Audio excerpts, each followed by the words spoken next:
Así como sacamos muestras a veces para histopatología, también tenemos que sacar a veces para bacteriología, ¿no? Uno va al campo o hace una necropsia y tiene que sacar muestras para histopatología, bacteriología o para análisis clínicos, ¿no? Entonces, de alguna manera también es importante saber remitir estas muestras, ¿no? Aunque ya ustedes en bacteriología seguramente lo han llevado, solamente les voy a recordar.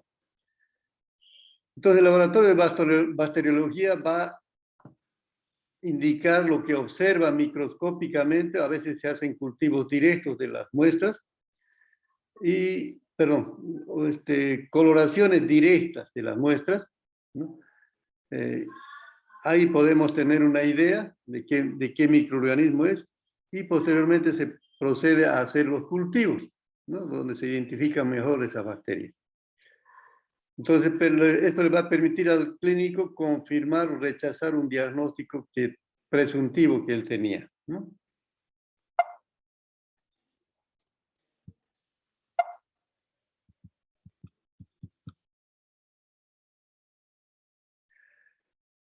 Hay algunos problemas con las muestras para bacteriología, ¿no? A veces el aislamiento no es adecuado porque no se han realizado un buen muestreo, ¿no? A veces las muestras salen contaminadas, ¿no? O se han hecho tratamientos con antibióticos y no hay crecimiento de bacterias, ¿no? Entonces hay que tomar en cuenta esos aspectos. Los recipientes tienen que estar estériles, ¿no? Si se contaminan con agua por ahí, puede crecer Escherichia coli, que de repente no es el microorganismo causante del problema, ¿no? Hay que escoger el sitio adecuado donde está la infección, ¿no? Y en lo posible siempre muestrear antes de administrar antibióticos, porque los antibióticos nos interfieren en el crecimiento de muchas bacterias.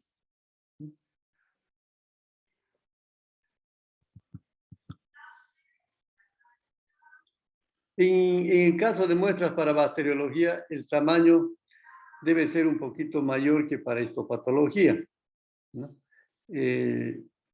¿Por qué? Por más precauciones que tengamos y utilicemos material, ya sea bisturí, tijeras estériles, siempre hay la posibilidad de contaminación, ¿no? Entonces, si sacamos un pedazo mucho más grande, entonces el laboratorista va a cortar por el medio del tejido, supongamos que es hígado, ¿no? Va a cortar por medio del tejido, entonces posiblemente ahí hay menos contaminación en una muestra de unos 4 centímetros de espesor, ¿no? Pero si sacamos una muestra muy pequeña, ahí sí toda la muestra puede estar contaminada, ¿no? Entonces es mejor sacar nomás una muestra un poquito más grande para que el laboratorista corte y saque de la parte media del interior de la muestra, ¿no? Que probablemente esté menos contaminada.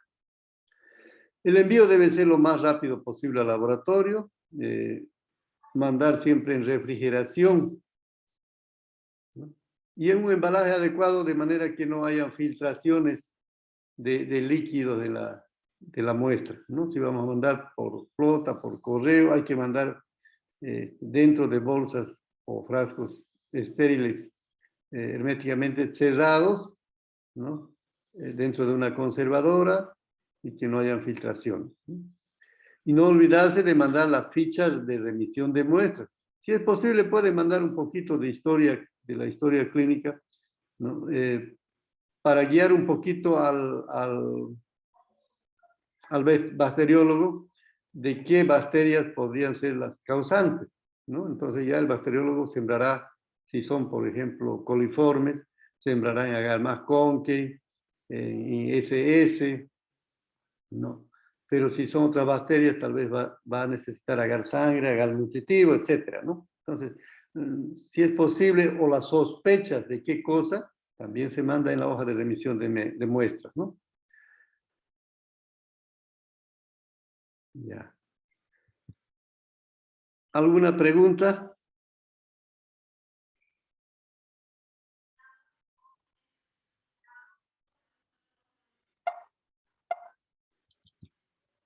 Ya, si no tiene alguna otra pregunta, entonces voy a pasar ya vamos a entrar a la presentación de hematología. Entonces, me van a esperar un...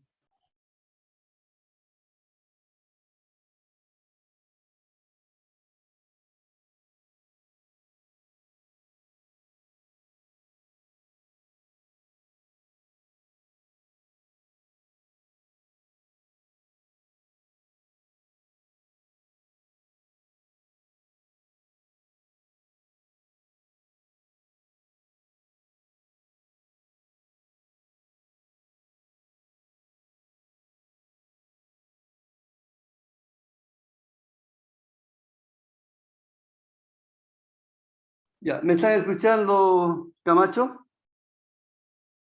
Sí, Marisol. doctor. Ya. Entonces continuamos con la parte de hematología.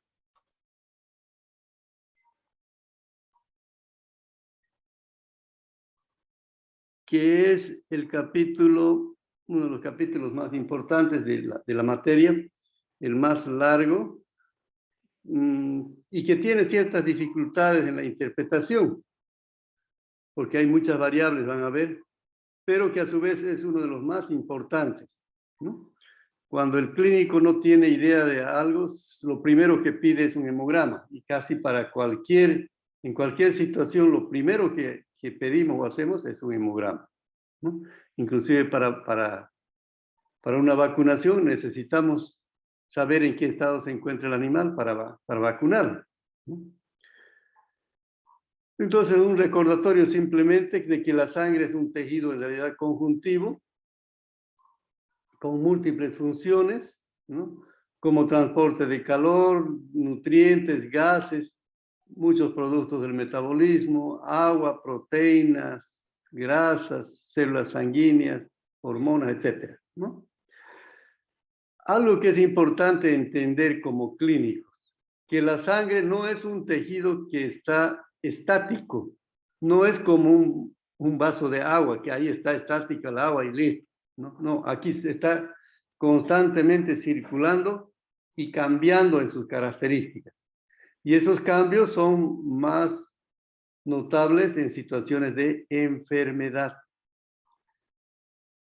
Eh, Entonces, cuando hacen un hemograma o hacen una prueba analítica, los resultados que estamos obteniendo son de ese momento, ¿no? Mañana o pasado esos valores van a cambiar.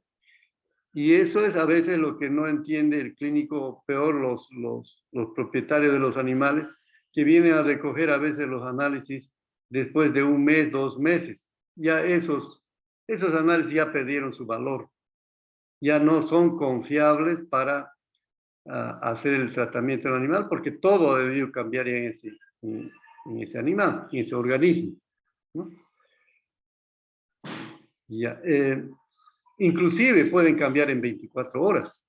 En situaciones de enfermedad los cambios son muy rápidos, ¿no? Una colega, no sé si les conté, una colega que trabaja, que fue mi auxiliar de laboratorio, ya comenzó a trabajar en una veterinaria que tenía su laboratorio y sacó un día un perro que tenía 12.000 leucocitos.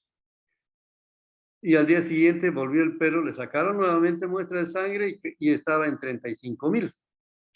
Entonces la colega veterinaria, la dueña, le dijo, ¿cómo es posible que usted me esté sacando ayer 12.000 y ahora que esté en 35.000?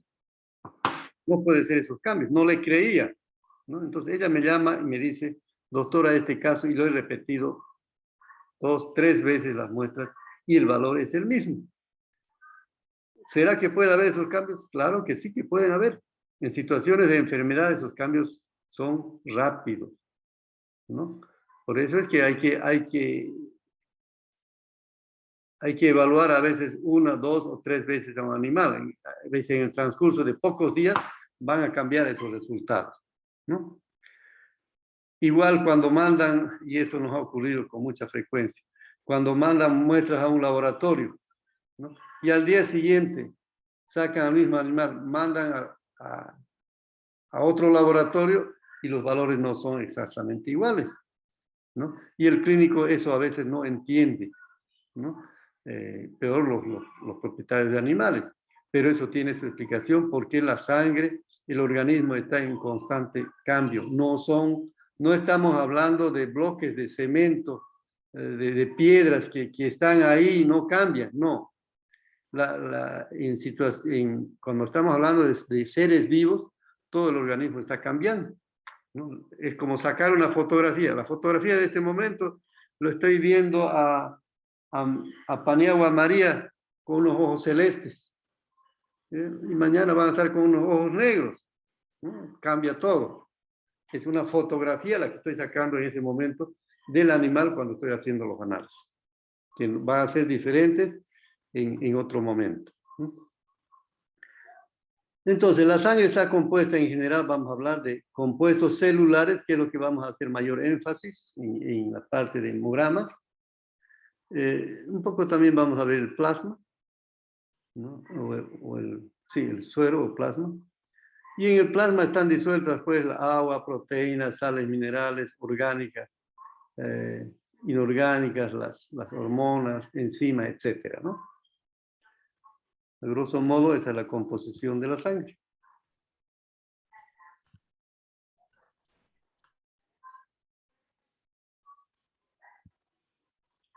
Vamos a recordar que las muestras que sacamos para hemogramas es sangre con anticoagulante, ¿no? Los tubos que tienen anticoagulante para mamíferos es EDTA, tienen una tapa de color lila o violeta, o si no tienen esta identificación también violeta, ¿no? La heparina dicen que es más adecuada para aves y reptiles, ¿no? Una cosa, justamente ayer estaba hablando con una colega que tiene un laboratorio y me preguntaba los valores de aves hematológicos. Y yo le dije que no, aves y reptiles, batracios, es un mundo aparte. La hematología, la morfología de las células es totalmente diferente. Entonces no cualquiera lo va a hacer un hemograma, ¿no? Las determinaciones, las pruebas son totalmente diferentes para evaluar eritrocitos, leucocitos y plaquetas, ¿no? Entonces mejor no nos metemos a ese campo y consulten a los especialistas. Aunque en aves hemos visto nosotros que hemos utilizado EDTA, no hay tanta diferencia, ¿no? Cuando estamos lejos de un laboratorio y van a tardar en llegar a las muestras al laboratorio, es mejor hacer un frotis de sangre periférica, es decir, pinchar la sangre de la punta de la cola o de la oreja, ¿no? Y con una gotita se hace el frotis. Por supuesto que tienen que tener la habilidad para realizar esos frótises. Si hacemos frotis en ese momento que estamos por sacar la muestra, en el portaobjetos, en el frotis, no van a cambiar de morfología, de forma las células, ¿no? Y también es más fácil encontrar parásitos sanguíneos. ¿Por qué será que es más fácil encontrar parásitos sanguíneos? A ver, ¿por qué creen? ¿Quién puede decirme? ¿Por qué será en un frotis que hago de la punta de la cola o de la oreja puedo encontrar parásitos sanguíneos con mayor facilidad, con mayor probabilidad? A ver, Magne Roberto, ¿está? ¿Por qué será? Es un razonamiento lógico que tienen que hacer. Ya han llevado parasitología, enfermedades parasitarias, ¿saben por qué? ¿Por el anticoagulante, doctor? No. Por ejemplo, en Babesia. Porque normal, A ver, ¿por qué es más probable que yo encuentre Babesia cuando pincho la punta de la oreja o de la cola, ¿no? De sangre periférica, y de esa gotita hago un frotis. ¿Por qué es más probable que encuentre parásitos?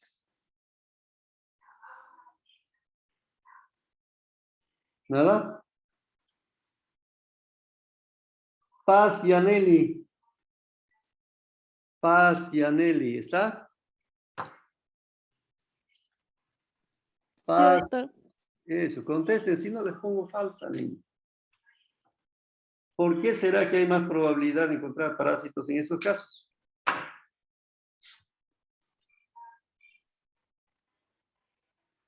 A ver.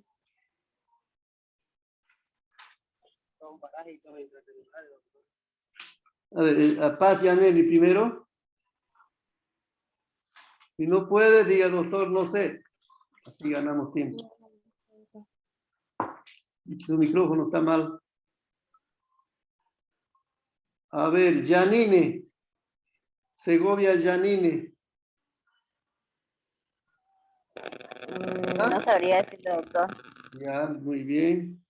Solís Marisol. Son parásitos. Solís Marisol, ¿está? Solís Marisol. Solís No sabría Marisol. decirle, doctor. Ya, eso hay que ser. Doctor. Sí, ¿quién es? Saldaña. ¿Saldaña? Sí. Son A ver. parásitos intracelulares hematófagos, por eso es que se lo puede encontrar en los análisis de sangre. Esa es la idea, ¿no? Más o menos. Porque ¿de dónde chupan sangre las garrapatas? ¿Del corazón? No, de la superficie, Claro, de la piel. de la sangre periférica. Entonces pican en la piel, ¿no es cierto? Igual los tábanos, los mosquitos no entran a las venas, entran de los capilares superficiales que están en la piel. Entonces, por eso es que hay más probabilidad de encontrar los parásitos sanguíneos de sangre periférica, ¿no?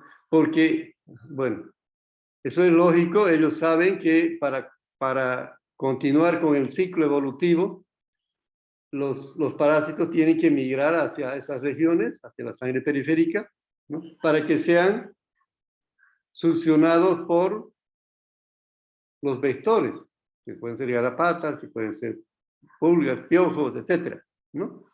Y continúe con el ciclo evolutivo. Esa es la explicación. Por eso es, jóvenes, que tenemos ya en esta etapa ya de la profesión, de la formación profesional, tenemos que ya que razonar y entender los mecanismos fisiopatológicos, por qué se producen estas reacciones, ¿no? ¿Por qué ocurren estos fenómenos? Ya. La cantidad, bueno, la forma de las células tampoco se distorsiona si nosotros hacemos un frotis en ese momento donde hemos sacado la muestra de sangre, ¿no? Esto es importante, jóvenes. Yo les cuento un caso de unas muestras que nos llegaron del Paraguay, o la frontera con el Paraguay, ¿no? Tardaron, creo que más de 2 días, ¿no? Llegaron una conservadora, ¿no? Pero seguramente tenía hielo, la conservadora, pero cuando llegó ya no había hielo, estaba todo, el hielo se había disuelto, ya era agua y caliente, ¿no? Pero el veterinario nos mandó un frotis de sangre que no estaba en la conservadora, por supuesto, ¿no? Entonces, de ese frotis de sangre, por supuesto que hay que tener también un poquito de destrezas, pudimos más o menos darnos cuenta de que el problema era una infección bacteriana septicémica. No sabíamos qué enfermedad, pero sí era una enfermedad bacteriana septicémica, ¿no? Viendo las características de las células y la cantidad de células que veíamos en el frotis sanguíneo simplemente, ¿no? Entonces, en algunos casos nos puede ayudar bastante un frotis de sangre periférica, periférica o también del tubo en algunos casos, ¿no? El tubo podemos poner una gotita en un portaobjetos y hacer el frotis, secarlo y mandarlo al laboratorio, pero que no esté dentro de la conservadora, porque dentro de la conservadora está el hielo y va a haber siempre vapores de agua, y eso puede destruir a las células, ¿no? La cantidad que mandaremos es de 1 a 3 ml, ¿no? Por ejemplo, en este tubo no me lo van a llenar hasta aquí, es suficiente hasta esta cantidad, ¿no? Aproximadamente. Aunque también tenemos estos microtubos, microcolectores, ¿no? Que con solamente introducir la aguja en la vena, obtenemos por goteo, ¿no? Y aquí tiene EDTA, ¿no? Y que saquemos una muestra hasta esta altura es suficiente, ¿no? Además que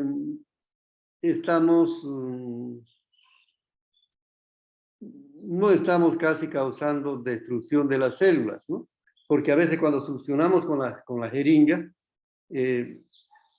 estamos haciendo una presión negativa y al entrar rápidamente las células por la aguja, se destruyen muchos eritrocitos o leucocitos, ¿no? Peor si la sangre es densa, ¿no? O hay deshidratación. En esos casos hay ciertos problemas. Entonces nunca lo van a llenar al tubo aquí, porque si no el anticoagulante no va a actuar adecuadamente. Es suficiente hasta ahí, 1 a 3 ml, entre 1 a 3 ml. Y en estos tubitos, en estos microgoteros, hasta aquí también, suficiente. Pero siempre hay que mezclar, para que se mezcle bien con el anticoagulante, que es EDTA y mamíferos, ¿no? El envío debe ser lo más rápido posible. Y si va a tardar un poco, y algunas horas, mandamos en refrigeración, pero no congelar, eso es otra cosa importante. En muchos casos nos han llegado a nosotros muestras de sangre que cuando llegan al laboratorio vemos aparentemente no están congeladas, ¿no? Y cuando nos podemos hacer ya el hemograma, casi al final, nos damos cuenta de que hay una hemólisis, una destrucción de eritrocitos y algunos leucocitos, que no coinciden con lo que es una sangre normal, ¿no es cierto? Entonces a veces le hemos tenido que preguntar, a ver, ¿cómo lo conservó la muestra? Ah, no, yo en la noche lo puse en el congelador y al día siguiente lo saqué y lo llevé al laboratorio, ¿no? Entonces el trayecto se descongeló y aparentemente parecía una sangre normal. Entonces esa muestra no nos sirve, las rechazamos. O, si no nos comunican eso, a veces nos hacen perder el tiempo en hacer el hemograma y el tiempo también vale del profesional. Igual tenemos que cobrar en algunos casos, ¿no? Y cuando vamos a sacar las muestras, eso les voy a mostrar después en una diapositiva. Cuando vamos a sacar las muestras, igual vamos a poner en una conservadora con hielo, ¿no? Una bolsita bien cerrada, los tubos de hielo, o esos sachets también que vienen para vacunas se pueden utilizar. Pero tampoco hay que poner en contacto directo al hielo con la muestra de sangre, porque la muestra de sangre está saliendo a 36, 35 grados de temperatura y al poner en contacto directo con el hielo se puede producir hemólisis o destrucción de las células, ¿no? En cuanto a las agujas, el grosor de las agujas. Ustedes conocen, hay estos grosores y tamaños de agujas, ¿no? La aguja que más utilizamos es esta, ¿no? Esta verde que es de 21G por 1, ¿no? Ese es el calibre y el largo, ¿no? El largo también es adecuado, este tamaño de la aguja, ¿no? Es más fácil manipular. Esto para perros medianos y grandes, ¿no? Alguna vez tenemos que utilizar estas agujas de color plomo, que son 22G por 1, ¿no? Porque son perros muy pequeñitos, ¿no? Por ejemplo, los pinches recién nacidos, ahí tenemos que utilizar estas agujitas, ¿no? Pero hay siempre a veces la posibilidad de que se causa hemólisis en las células, peor si está deshidratado el animal, la sangre está más densa, ¿no? Entonces, en algunos casos utilizamos esto. Después, mayormente utilizamos esta aguja. Y en cerdos utilizamos esta aguja rosada, que es una aguja de calibre más grueso, 18G por 1, por 1,5, por medio, ¿no? Porque el cerdo a nivel subcutáneo siempre tiene grasa. Entonces lo primero que entra a veces a la aguja es la grasa y se obstruye. Si utilizamos estas agujas, especialmente si son cerdos adultos, se va a obstruir la luz de la aguja y no vamos a poder obtener la muestra de sangre. Entonces utilizamos mejor esta aguja más gruesa. Vamos a ver más adelante. Seguramente en semiología también les enseñan a sacar muestras de sangre y otras muestras de otro tipo para los diversos análisis. Pero lo que se hace es se hace una compresión en la parte superior del brazo, o el miembro anterior del animal, ¿no? Y ahí vamos a ver que va a notarse la vena, y de ahí se hace la punción, ¿no? No debe ser muy lenta ni muy rápida. Si es muy lenta, a veces puede coagularse la sangre, ¿no? Y si es muy rápido, a veces se causa hemólisis, ¿no? Entonces no tiene que ser ni muy rápida ni muy lenta. Sobre esto, algo les voy a decir sobre la forma de sacar la muestra de sangre. Muchos colegas dicen, le han puesto muy poco anticoagulante a la muestra y se me coaguló. Hemos tenido casos en caballos y en perros también, ¿no? Pero ¿qué ocurre? Ocurre que a veces, y el caballo tiene un tiempo de coagulación más largo que las demás especies, ¿no? Pero aún así nos llegan a veces muestras con coágulos de sangre. Y dicen, el anticoagulante es muy escaso. No es así. El anticoagulante que tienen los tubitos es lo necesario. O a veces en el laboratorio nosotros reutilizamos los tubos y le ponemos anticoagulante en polvo, ¿no? Pero nunca se pone menos ni tampoco de más, ¿no? Nosotros en el hospital sacamos normalmente con los mismos tipos de tubos sin problemas las muestras de sangre. Entonces, ¿qué ocurre cuando les llegan muestras? Escuchen bien. ¿Qué ocurre cuando les llegan nos traen las muestras con coágulo? Y es generalmente lo más común. Introduce la vena, la aguja en la vena del animal, el clínico, ¿no? Y por algún motivo el animal se movió, pero ya entró una pequeña cantidad en la aguja. Después de unos minutos, sigue intentando sacar la muestra de sangre, ¿no? Han pasado 2 o 3 minutos muchas veces, y después la encuentra la vena y comienza a succionar. Pero ocurre que esa sangre aquí que ya obtuvo en un principio, ¿no? Que no completó tal vez la coagulación, pero está en proceso de coagulación ya esta pequeña cantidad de muestra. Cuando la mezclamos con la sangre ya del segundo intento, se mezcla con esa sangre, ¿no? Y se produce la coagulación, por más que vean ustedes aparentemente en el tubo que está la muestra líquida, que no hay coágulo. Pero cuando llega al laboratorio, ya está coagulada, ¿no? Entonces, esos son los fallos que ocurren en la obtención de muestras. Entonces, ¿qué debemos hacer? Si hemos demorado mucho, mejor es botar la aguja y la jeringa y intentar de nuevo con una aguja nueva y una jeringa nueva también, ¿no? Esos son los errores en la obtención de muestras de sangre. Y eso no lo indica tampoco la literatura, ¿no? Pero a ustedes se lo estoy diciendo en secreto. ¿De dónde obtenemos las muestras de sangre? En perros obtenemos de las venas cefálica, yugular. Les voy a mostrar después fotografías. De la vena cefálica, yugular, safena. Los anatomistas saben muy bien cuáles son esas venas, ¿no? que han pasado anatomía de día. Los que han pasado de noche de repente no han visto estas venas. En gatos, en felinos, también sacamos de la vena yugular, de la cefálica y de la femoral interna. En equinos sacamos de la vena yugular, en bovinos de los vasos de la cola y también de la yugular en ternerito.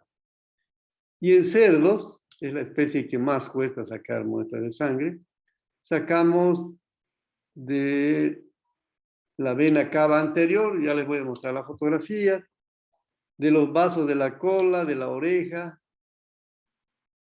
¿no? Hay que ver de cuál es más factible. En ovinos y caprinos de la vena yugular, pero también se puede sacar de los vasos de la cola. Y en las aves, es fácil, están muy visibles las venas, se saca de las venas del ala, o en algunos casos del corazón. Si se muerde una gallina, ¿qué se hace? Se hace picante, ¿no es cierto? Ya. Entonces, hay que tomar siempre algunas precauciones en la obtención de las muestras, ¿no? Y eso lo hemos visto en algunos animales de feria, ¿no? Le sacaron una muestra de sangre a un caballo, no hicieron la desinfección adecuada y se formó un absceso en el lugar donde le sacaron. Entonces ese caballo no pudo entrar a la feria. Lo rechazaron por el mal aspecto que tenía, ¿no? Entonces hay que tomar más las precauciones de asepsia, ¿no? Hay que rasurar, si es un pelo largo, hay que rasurar el pelo, cortar los pelos, limpiar con un algodón que contenga alcohol al 70%, no sirve el alcohol puro, se evapora muy fácil, ¿no? Igual ahora en el coronavirus, lo que se aconseja es el alcohol de 70 grados, ¿no es cierto? Entonces igual, ¿no? Fíjense dónde estamos haciendo la compresión de la vena, en esta parte superior, ¿cierto? Entonces ya está preparado el animal para sacar. Esta es la vena cefálica, la vena cefálica. Entonces ahí sacamos, una vez desinfectado, introducimos, aquí estamos utilizando la aguja verde, ¿no? Porque es un pelo grande, ¿no? Se introduce y se hace la succión. En pelos pequeños, tienen que agarrar nomás la destreza en sacar de la yugular, porque las venas de los miembros son a veces muy delgadas. Entonces, agarren la destreza en sacar de la yugular, que son venas bastante gruesas. Fíjense dónde se hace la compresión, aquí en la parte inferior, ¿no? Y va a brotar la vena, ¿no? Ahí, y de ahí hacemos la succión. En perros, especialmente perros de mediano y gran tamaño, los llevan al consultorio para algún tratamiento, por alguna enfermedad, ¿no? Entonces, sacar en esta es la vena que utilizan para los tratamientos y le ponen una vía, ¿no es cierto? Ustedes han visto las vías que les ponen y sobre eso todos los días ya no hay necesidad de estar pinchándolo al animal, con esa vía nomás se colocan los medicamentos, ¿no? Cuando son tratamientos de varios días, es mejor colocarle esa vía. Entonces, nosotros tratamos de no utilizar para sacar sangre de esta vena cefálica, sino de esta vena del miembro posterior, la safena, ¿no? Es también visible, se hace la compresión en esta parte y vamos a ver la vena y fácilmente se puede sacar. Además tiene su ventaja porque en algunos perros que son nerviosos pueden reaccionar y morder al veterinario, ¿no? O al clínico que está sacando la muestra. Aquí le da tiempo para retirar que no sea mordido, ¿no? Entonces tiene sus ventajas sacar en esta parte. Y eso también le digo por experiencia, que no lo dice la literatura. En felinos, bueno, felinos es todo un problema, pero tenemos nomás que aprender a sacar de estos animales tomando las precauciones necesarias. Parece que los gatos estos son fotografías de la Argentina. los gatos argentinos son tan mansos que no muerden, dicen, ¿no? Pero aquí hemos visto gatos voladores inclusive, ¿no? Que en una ocasión el gato saltaba hasta por todo el laboratorio y nos causó serios destrozos, ¿no? Y el gato araña y muerde. Miren, fíjense cómo está agarrándolo aquí, aparentemente sano, muy mansito el gato, ¿sí? Pero en algunos casos nosotros tenemos nuestros guantes especiales para evitar ser rasguñados o mordidos por los gatos, ¿sí? O hay también estos contenedores para agarrar los gatos, ¿sí? Podemos sacar de la cefálica o también de la yugular, igual que en el perro. En equinos es relativamente fácil. Están llevando ustedes o han llevado la materia de etología, el comportamiento en los animales, ¿no? Entonces el clínico tiene que saber cómo reacciona cada animal en cada especie, ¿no? A veces los caballos también pueden patear o morder.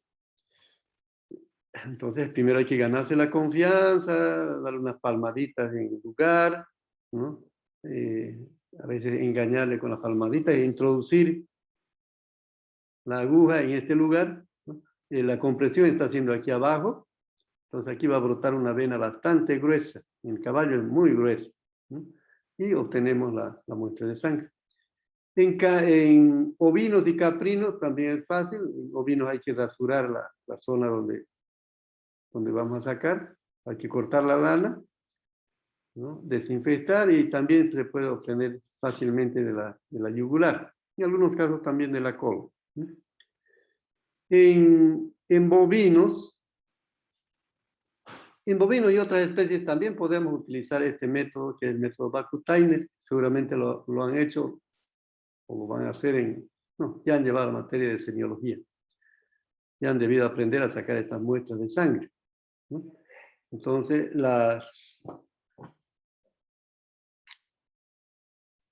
en bovinos,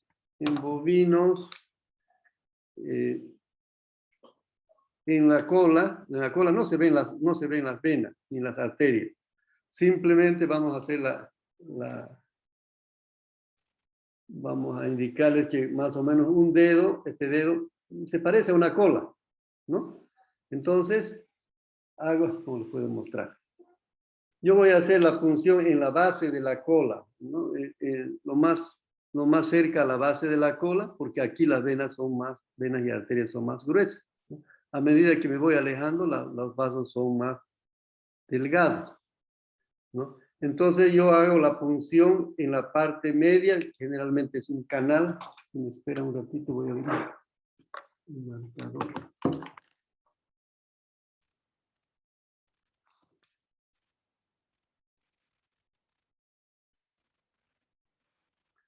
Hay un canal ahí en el medio y ahí es donde vamos a hacer la punción. Les voy a mostrar en qué lugar. Entonces la punción se hace en forma perpendicular. No sé, ahí están viendo. Entonces ahí voy a pinchar encima de la articulación, ¿no? Entonces introduzco la vena, la aguja, y ahí vamos a encontrar la sangre, ¿no? Ya sea de arteria o de vena. Y en bovinos se utiliza bastante, y en otras especies también, el sistema Vacutainer, ¿no? Que consta de un adaptador, ¿no? Al cual se le pone una aguja que tiene dos puntas.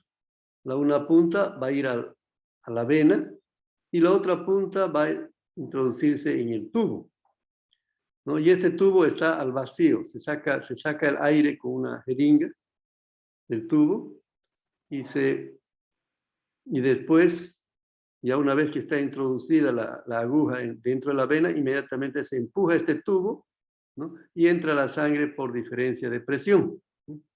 Este es un buen método y es el que deberíamos utilizar siempre en animales, ¿no? Porque, por ejemplo, en brucelosis, no es pues una muestra, a veces son 300, 400, 500 muestras, ¿no? Y si el veterinario nos manda en jeringas, como aquí, en el laboratorio nos va a triplicar el tiempo para para procesar las muestras. ¿Por qué? Porque muchas veces de estas jeringas tenemos que vaciar a los tubos, ¿no? Porque no se separó el suero, ¿no? Entonces ahí nos va a hacer demorar mucho en los resultados de las muestras, ¿no? Y es mucho más fácil también, directamente sacan en el tubo y lo ponen en una gradilla, ¿no? Para brucelosis, para fiebre aftosa, por ejemplo, los muestreos que se hacen deben sacar mejor en un tubo, ¿no? Porque a veces cuando sacan en una jeringa, al hacer el traspasado de la jeringa al tubo, tenemos que mover con una varilla y ahí producimos hemólisis de la sangre, ¿no? Y esa sangre muchas veces no sirve para algunas pruebas.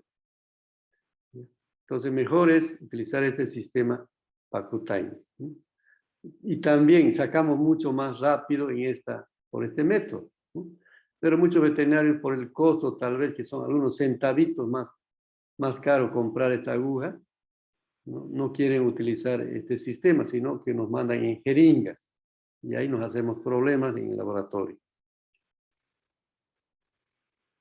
Bueno, en cerdos es una de las especies que más cuesta sacar muestras de sangre, ¿no? Pero si estamos trabajando en cerdos, tenemos que animarnos a sacar. No le tengan miedo. Si en la facultad, peor con esta pandemia, no podemos hacer estas prácticas, pero ya tiene que ser iniciativa del veterinario, ¿no? Del cerdo podemos sacar de varios lugares, ¿no? No es fácil en esta especie. Por ejemplo, estas son fotografías del prado, esas tres, ¿no? Sacamos de esta parte. Aquí, al igual que nosotros, el cerdo en esta parte hay un espacio, ¿no? Entonces, ahí en ese espacio se hace la punción, ¿no? Aquí estamos sacando, ¿no? La forma de sujeción al cerdo, ya saben en qué materia llevan, en semiología. Hay que sujetarlo por el hocico, ¿no? Se pone una soga detrás de los caninos y se sujeta al cerdo, así se lo inmoviliza. Entonces podemos sacar al cerdo en parado, ¿no? Este método Vacutainer, aquí estamos con el método Vacutainer, aquí igual, ¿no? Los cerdos que tienen orejas grandes tienen también venas visibles en la oreja, ¿no? Previamente se puede hacer un torniquete aquí, pero no crean que fácilmente vamos a sacar sangre aún viendo las venas. Gracias. Son venas muy movedizas, ¿no? Entonces no es fácil sacar. Tienen que tener buen pulso. Si no podemos de ahí, bueno, intentamos también sacar de la base de la cola como en bovino, ¿no? Inclusive a veces ni de aquí se puede sacar. Si el cerdo tiene cola, ¿qué hacemos?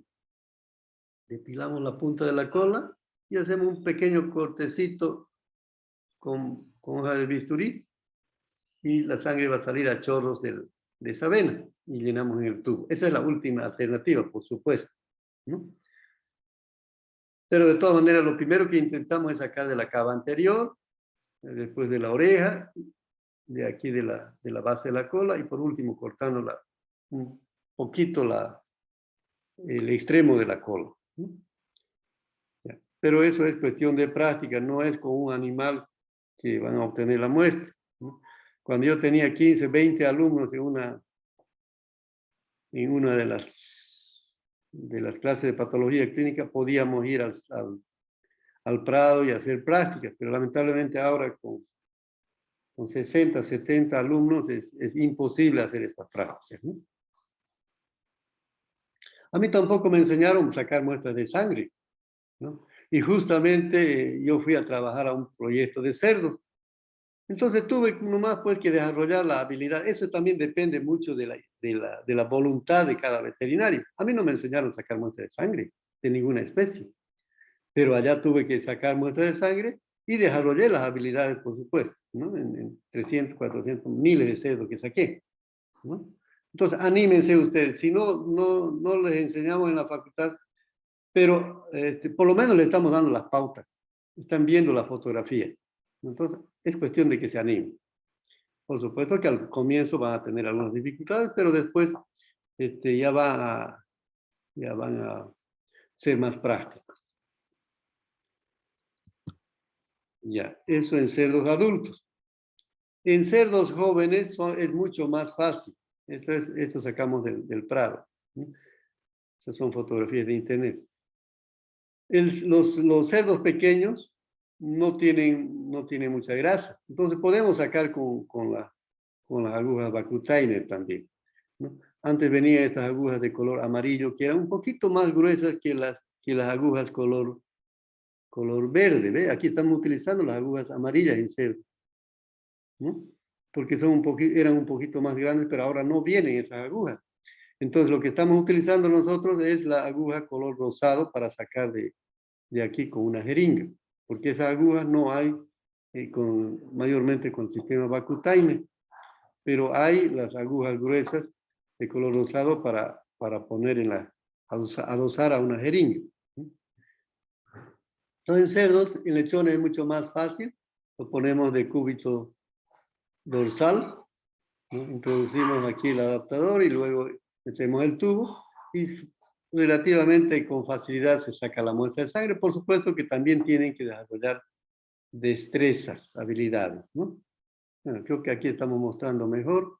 Bueno, aquí están las orejas y de esta parte o de este lugar también podemos sacarla. Es igual, la misma posición, ¿no? Sacamos la muestra de sangre. ¿No? Aquí está el cuello y ahí donde está colocando el dedo, de ahí hacemos la punción. Claro que el ángulo, todo eso hay que más o menos ver. Este es el ángulo, ¿no? Al que hay que colocar, hay que introducir la aguja. ¿Cómo hay que conservarla? Si vamos a mandar en una conservadora, fíjense aquí lo que más abajo tenemos a veces son los cubos de hielo. O se puede poner los sachets de hielo que vienen para las vacunas también. Entonces, se colocan aquí las muestras. Fíjense que están bien identificadas, número 1, 2, 3. Si son varias muestras, es mejor colocar los números aquí. Y en una hoja aparte, colocar la identificación correspondiente, ¿no?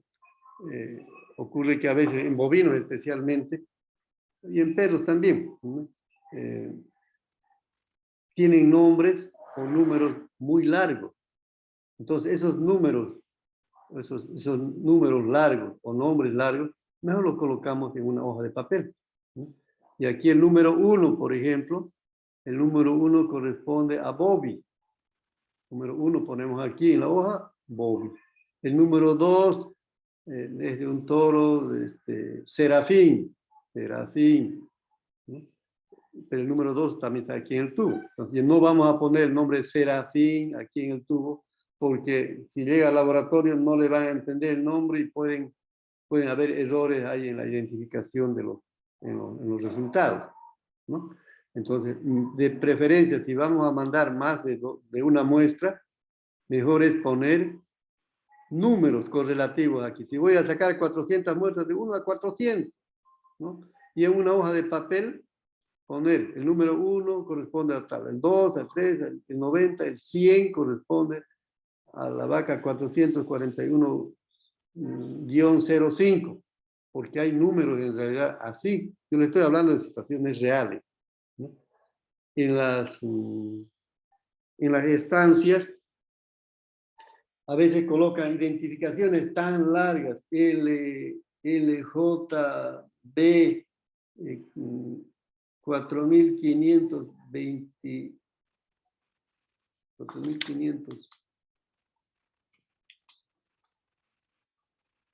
525A. Fíjense, una identificación así, tan larga, no se puede poner en el tubo. Entonces, simplemente, bueno, este corresponde al tubo número 80. ¿No? Entonces, yo voy a poner en el tubo solamente el número 80, ¿no? Y corresponde a esa identificación, ¿no? Esos detalles son importantes, jóvenes, porque la identificación de las muestras son importantes porque a veces, si el laboratorista no lo entiende, los números también, colocar los números claros, ¿no? Que no se borren y que sean números entendibles, que el 7 se parezca pues al 7, ¿no? Que el 1 es 1, que el 2 es como el 2, ¿no? Ustedes están viendo aquí, el 3 tiene que ser bien claro, el 4, el 2, porque si no el laboratorio va a decir, ah, no, este parece que es el número 2 o será el 7, y por ahí a la vaca que era negativa lo está sacando positiva, ¿no? Entonces pueden haber confusiones en el laboratorio si no identifican claramente las muestras y no mandan una ficha de remisión clara con la identificación completa, ¿no? Entonces traten de poner en los tubos, o a veces son bolsas cuando vamos a mandar materia fecal, pongan los números.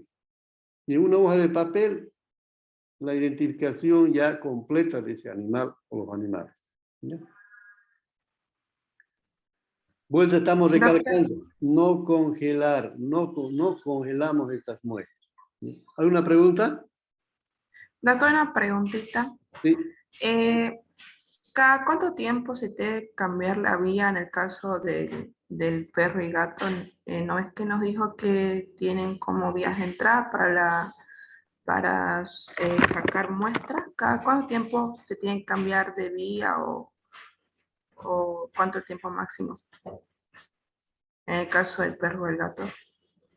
En caso de que se coagule la muestra, si No, usted, ¿cuánto tiempo? ya, si usted está tardando más de 30 segundos en sacar la muestra, 30, 40 segundos, es mejor cambiarlo más ya de aguja, porque es posible que ya comience el proceso de coagulación, ¿no? Y después va a absorber la sangre y aparentemente está bien y se coaguló después a los 30 minutos, ¿no? Entonces es preferible después de 30, 40 segundos que uno está regando y salió un poquito de sangre, nuevamente quiere poner, si pasó ya más de 30 segundos, mejor es cambiar de aguja y jeringa, ¿no? Y para poner el medicamento, ¿cuánto tiempo máximo se usa cada vía para suministrar el medicamento al canino o felino? Si son antibióticos, por lo menos 72 horas. Depende de los medicamentos, ¿no? Hay algunos medicamentos que duran más tiempo en la sangre, otros menos, pero está entre 48 y 72 horas, más o menos. Algunos inclusive llegan hasta 96 horas, ¿no? Depende del medicamento que han colocado. Por ejemplo, glucosa. Glucosa aparece prácticamente casi de inmediato en la sangre si usted coloca un suero glucosado. Entonces tiene que esperar por lo menos 24 horas para sacar una nueva muestra de sangre, ¿no? Para que sean confiables los resultados cuando vamos a hacer glicemia o determinación de glucosa en sangre, en sospechas de diabetes, ¿no? Varía un poco de acuerdo al medicamento y al tipo de medicamento que vamos a colocar también, ¿no? Doctor, una preguntita. Para realizar química sanguínea, la muestra de sangre, ¿cuánto tiempo puede estar sin estar en el refrigerador? Igual, en química sanguínea, lo más rápido posible tiene que mandarse la muestra. Si vamos a mandar una muestra así con coágulos, hay que mandarlo inmediatamente, no tardar más de una hora. Y si va a demorar hasta 24 horas, es mejor separar el suero y poner en refrigeración la muestra, y vamos a mandar al día siguiente, y solamente mandar el suero. El suero puede separarse inclusive sin centrifugar, ¿no? Si sacamos la muestra y vemos, por ejemplo, está en la noche, sacaron la muestra, ¿no? Lo ponen en forma echadita, así como están estos tubos, ¿no? Lo ponen en la parte baja de la heladera, se va a ir separando el suero del coágulo y podrían ustedes a las 3, 4 horas sacar el suero del tubo y trasvasar a unos viales. Yo les cuando lleguemos a la parte de química sanguínea vamos a explicar más más esos aspectos, ¿no? Aquí estamos Ya, hablando doctor, más gracias. de la parte de hemograma, ¿no? El hemograma necesitamos sangre con anticoagulante, ¿ya? Doctor, una pregunta. Sí, Este, para la toma de muestra en animales pequeños, es recomendable usar la mariposa o puede causar hemólisis también? se puede utilizar. En perritos pequeños principalmente, se puede utilizar mariposa, ¿no? Siempre que no sean muy delgadas, ¿no? Si son muy delgadas puede causarse hemólisis, igual que utilizando una aguja delgada de la ploma, ¿no? Pero no hay problema, es también cómodo sacar con mariposa. Pero si ustedes agarran la destreza de sacar con jeringa, van a ver que es fácil también. Puede utilizarse. ¿Alguna otra pregunta? Doctor, una consulta. Sí. Para realizar una muestra de líquido ruminal, para enviarlo la muestra es el mismo, así enviarlo así en una conservadora con hielo o cómo se debe enviar. ¿Líquido de dónde me dice? ¿Abdominal? Sí, líquido ruminal de un bovino, por ejemplo. ¿De rumen o abdominal nomás? Abdominal. Ah, no, pueden mandar con EDTA, ¿no? Porque a veces se coagula, y otro tubito sin EDTA en refrigeración. Mejor siempre mandan en refrigeración. ¿Ya? ¿Y qué tanto se debe enviar, doctor? Igual así unos 3 ml. Sí, unos 5 ml por ahí puede ser suficiente. Puede ser Gracias. suficiente. Sí. Ya. ¿Qué pasa cuando nosotros mandamos una sangre congelada? Esto es lo que nos ocurre muchas veces y nos damos cuenta al final del hemograma cuando vamos a ver el frotis, ¿no? Ahí nos damos cuenta que esta muestra ha sido congelada. Fíjense cómo se destruyeron los eritrocitos.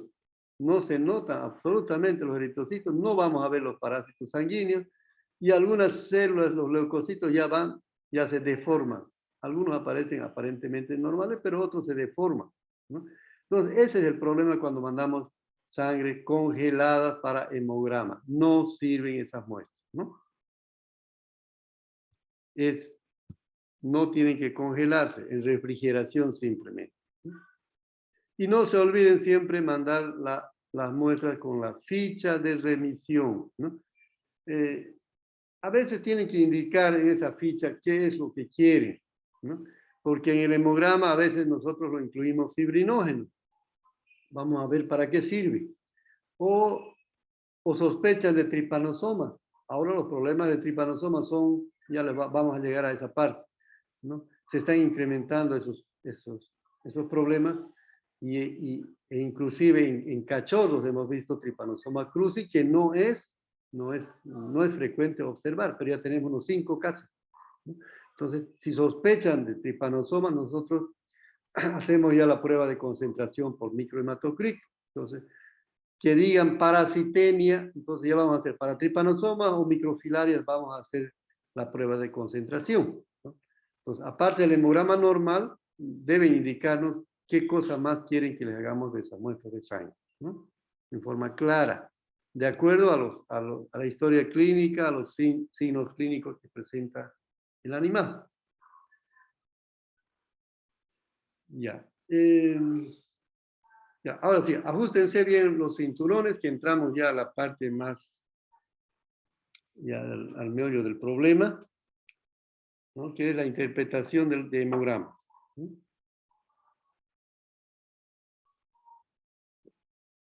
¿Qué cosa comprende el hemograma? El hemograma comprende la evaluación de los eritrocitos, de los leucocitos, las plaquetas, las proteínas del plasma. Hasta aquí, escúchenme bien, todo esto, eritrocitos, leucocitos, plaquetas, lo hacen también en los laboratorios de humanos.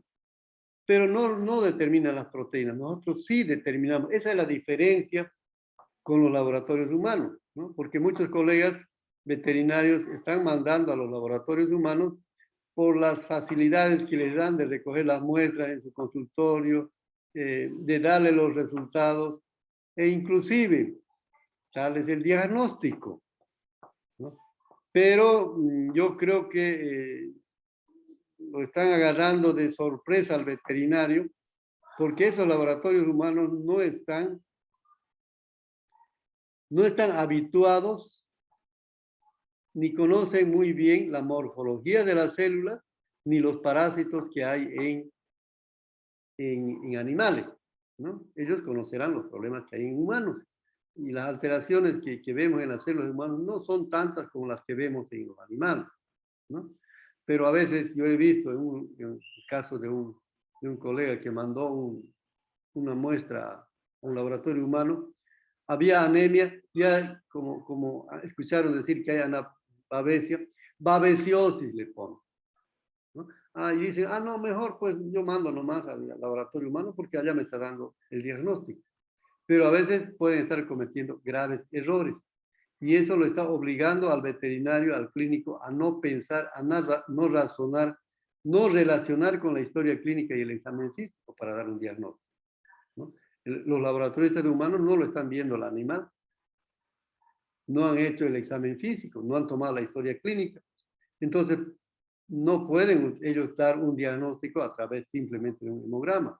En algunos casos, si se ven los microorganismos, sí, pero aún así ellos no están habituados, no hay casi tripanosomas en humanos, no se ven. En animales sí, es frecuente babesia, es frecuente micoplasma, es licha, es anaplasma. Tenemos muchos parásitos que los laboratorios humanos no saben reconocer y para nosotros son importantes, ¿sí? Esa es la diferencia y por eso es que tal vez un laboratorio humano le hace más barato. ¿Por qué? Porque le da estos valores fríos de cantidad de leucocitos. Por ahí hasta leucocitos a lo máximo que llegan, por ejemplo, en una desviación en la izquierda, es a reconocer los bastonados, que les llaman ellos bastonados, a los en banda, pero los juveniles y mielocitos no saben reconocer, ¿no? Entonces ¿por qué? Porque ellos están habituados a las células de humanos, no a las de animales, ¿sí? Y dicen, no, más barato es en tal laboratorio de humanos, yo mejor mando allá, en el laboratorio del hospital es más caro. Pero nosotros tenemos experiencias en hemogramas de animales, ¿no? Las proteínas del plasma no lo miden ellos, y eso es importante nos da pautas de trastornos renales, hepáticos, y nos ayuda mejor a la evaluación de los eritrocitos. Parásitos sanguíneos, que también nosotros los vemos, no ven los laboratorios humanos. Las inclusiones de virus de moquillo canino no conocen los laboratorios humanos, ¿no? Entonces, esas son las diferencias que hay entre un laboratorio veterinario y humano, y además que algunos términos también que ellos utilizan son para humanos, no son para animales. No le van a entender ustedes cuando manden a un laboratorio humano, ¿no? No les estoy diciendo que no utilicen, cuando no hay laboratorio veterinario, está bien, podrían utilizar, ¿no? Pero conozcan ustedes esas limitaciones que tienen estos laboratorios, los laboratorios humanos, ¿no? Además, otra cosa, jóvenes, desde el punto de vista de ética profesional, ¿ustedes creen que un médico va a mandar una muestra de sangre para hemograma a un laboratorio veterinario? No, doctor, ni idea. No lo van a hacer. Entonces nosotros tenemos que cooperarnos, ayudarnos entre veterinarios. Somos del mismo gremio, entonces los apoyaremos a esos colegas que tienen sus laboratorios y que están haciendo un esfuerzo y se han animado a entrar a esta área de laboratorio, que ya les dije antes, no cualquiera se anima, ¿no? Entonces, ayudemos a nuestros colegas veterinarios, ¿no? Bueno, y con esto vamos a terminar. Entonces, el hemograma entonces es la primera herramienta complementaria que utiliza el clínico para llegar a un diagnóstico. Para cualquier situación, inclusive yo hago un examen dermatológico. y yo les voy a decir con ejemplo. Un día nos llega un perro con una sarna sarcóptica generalizada, no tenía pelos del animal. Y me dice el doctor Rudy, que estaba de clínico en esa oportunidad, mire esta sarna sarcóptica. Sí, le digo, pero no es tan común. ¿Por qué no le hacemos un hemograma? Cuando le hicimos el hemograma, el perro tenía 200 leucocitos, cuando el valor mínimo debe ser 5.000. Entonces ese perro estaba inmunodeprimido. Entonces, y además tenía 0 de plaquetas. Entonces, ¿qué sentido tenía hacer un tratamiento para sarna si sabemos que el animal, por el hemograma, tenía un problema mucho más grave? ¿No? Entonces, ¿cuál era el problema primario? El problema primario era la inmunodepresión, el secundario era la sarna, ¿no? Entonces, para todo caso, mejor es siempre comenzar a investigar por un hemograma, ¿no? Es una muestra fácil de obtener. El que sabe colocar inyecciones intravenosas, por supuesto, va a tener que saber sacar una muestra de sangre, ¿no? Los resultados se obtienen en pocas horas en el laboratorio del hospital. Las muestras que vienen en la mañana se entregan los resultados en la tarde y los de la tarde para el día siguiente, ¿no? El costo es bajo si relacionamos con los beneficios que nos da el hemograma en detectar una serie o aproximarnos por lo menos a muchas enfermedades, ¿no? En algunos casos las alteraciones son tan claras, ¿no? Yo no necesito, veo una trombocitopenia de 5.000 plaquetas y una leucopenia de 200 leucocitos. Son muy claras para decir, en este caso se trata de lichiosis anaplasmosis, ¿no? Pero en muchos casos yo voy a tener que utilizar nomás o relacionar con el examen físico y la historia clínica, ¿no? Y por tanto los hemogramas nos van a servir para lo mismo que la patología clínica, para dar diagnósticos o aproximaciones a los diagnósticos, para dar pronósticos, para tomar medidas de prevención y para realizar tratamientos. Además que puede ser una guía para otras investigaciones. Por ejemplo, yo sospecho de IDR, rinotraqueitis infecciosa bovina. Entonces, llamando a los laboratorios, o sugiero al clínico que mande muestras a laboratorios ya que hacen estos análisis, laboratorios ya del diagnóstico específico de enfermedades, ¿no? Por PCR, ELISA, que ya no es un campo de la patología clínica, ¿no? O para histopatología, que tampoco en el laboratorio de patología clínica se hace histopatología, sino que nosotros le sugerimos, colega, puede ser esto, pero mande estas muestras a histopatología, ¿no? Para las evaluaciones prequirúrgicas, lo mínimo es un hemograma, y mejor si hacemos una evaluación de la función hepática, renal, cardíaca, etcétera, ¿no? Ya. Entonces vamos a quedar ahí, ¿ya? Camacho, ¿dónde está? Camacho, Marisol, Sí, doctor. o la Marcela soy. vicepresidenta, o Marcela, Sí. ¿no? Camacho, Marisol. Y Garbizo, que es el vice, ¿no? Garbizo es el Camacho, Marcela entero soy, doctor. Camacho Marisol o Camacho Marcela. Marcela, Camacho, Marcela, estoy en número 3 de la lista. No, pero estoy viendo otro. Estoy viendo. Sí. Camacho Marcela, ya. Y la vicepresidenta es Chambi. Entonces, si no, si por ahí Marcela tiene algún problema, le avisa a Chambi, ¿ya? O las dos, sepan dónde nos toca. Pautas para interpretación de hemogramas. Ya vamos a entrar entonces a la próxima clase, ¿ya? ¿Tienen alguna pregunta?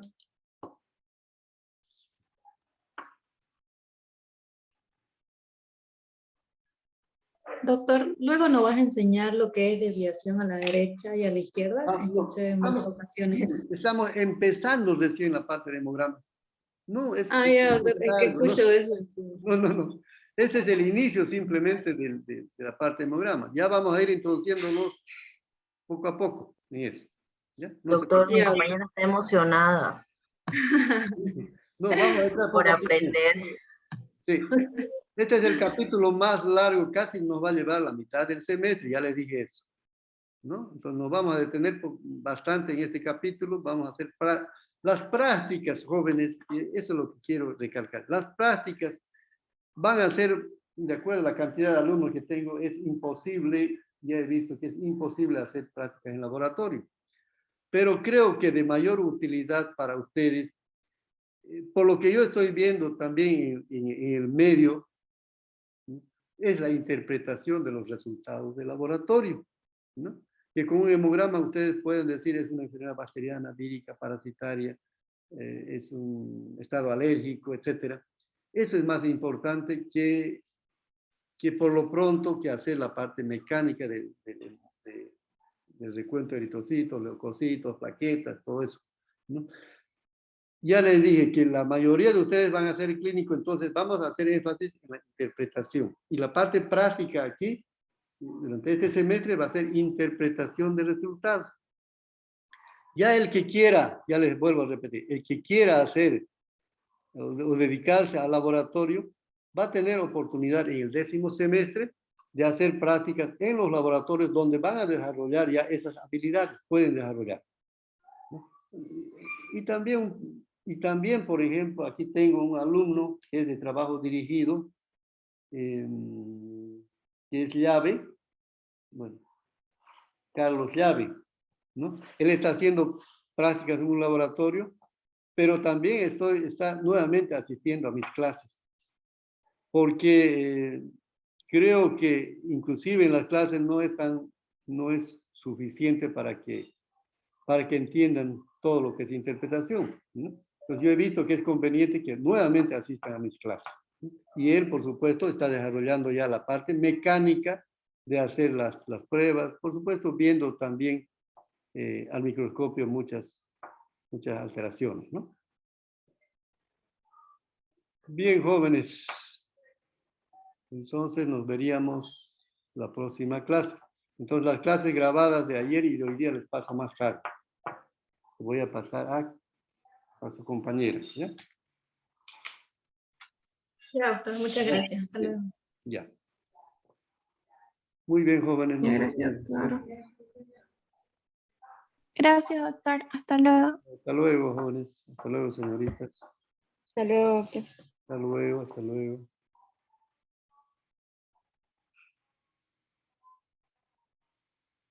Hasta luego, doctor.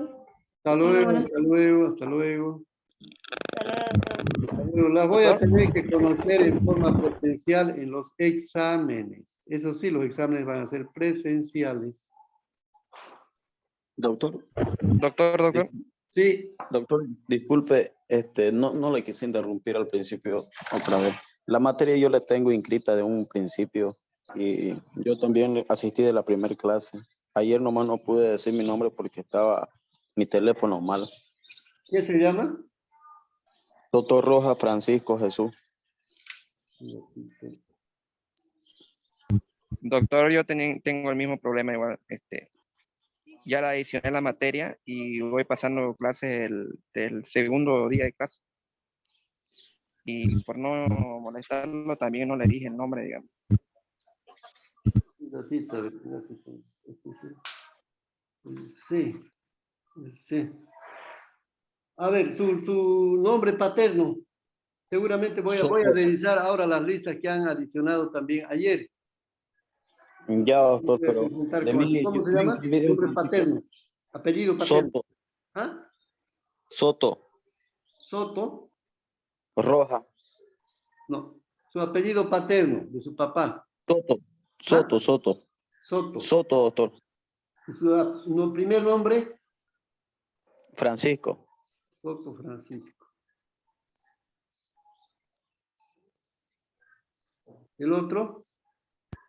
Torres Gracias. Pablo. Torres Carlos, ya. Torres Pablo. ¿Cómo? Torres Pablo. Ya, está bien. Torres Carlos. Yo igual, doctor. Ya, ¿sabe, señorita? Me voy a fijar ahora.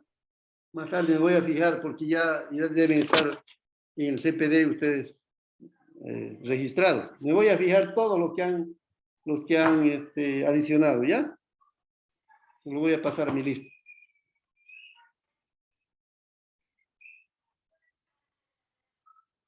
Muy bien, jóvenes, nos veremos la próxima clase.